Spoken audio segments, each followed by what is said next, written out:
এমন একটি বিয়ে যেখানে বরই নেই, এটা কি করে সম্ভব সেটাই তোমাদেরকে দেখাবো। হ্যালো এভরিওয়ান, আমি বাবন। ঝটপট বাড়ি থেকে বেরিয়ে গেলাম। গীতার সঙ্গে আমার দেখা হয়ে গেল।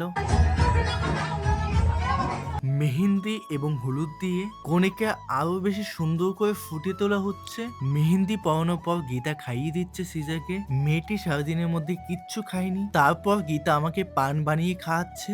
আমি সেভাবে পান খাই না, পানটা বেশ ভালোই লাগছে। তারপর মেহেন্দির অনুষ্ঠান শুরু হয়ে গেল। সিজাকে আগে কোনোদিন এতটা হ্যাপি কোনোদিন দেখিনি।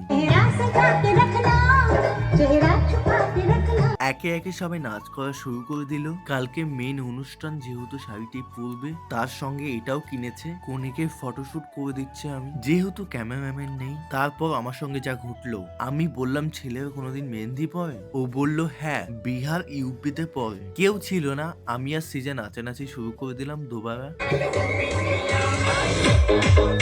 তারপর সিজা আমাকে রাস্তা পর্যন্ত এগিয়ে দিতে আসলো। টাটা। আমিও সিজাকে টাটা বলে দিলাম। পার্ট 2 দেখতে চাইলে অবশ্যই কমেন্টে জানিও। ততক্ষণ বাই বাই, টেক কেয়ার।